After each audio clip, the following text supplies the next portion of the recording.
रायगड जिल्ह्यातील श्रीवर्धन तालुक्यातून एक आनंदाची बातमी समोर आली आहे। कोंडिवली आणि आरावी या निसर्गरम्य समुद्र किनाऱ्यावर पहिल्यांदाच ऑलिव्ह रिडले या कासवांचं संवर्धन करण्यात आलंय।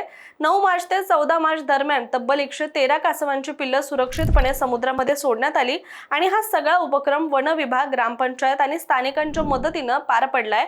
कासवांनी वाळूमध्ये घातलेली अंडी आधी सुरक्षित ठिकाणी म्हणजेच हॅचरीमध्ये हलवली होती। जवळपास 45 ते 60 दिवस त्यांची काळजी घेतल्यानंतर ही पिल्लं आता बाहेर पडली आहेत आणि त्यांना समुद्रामध्ये सोडण्यात आलंय।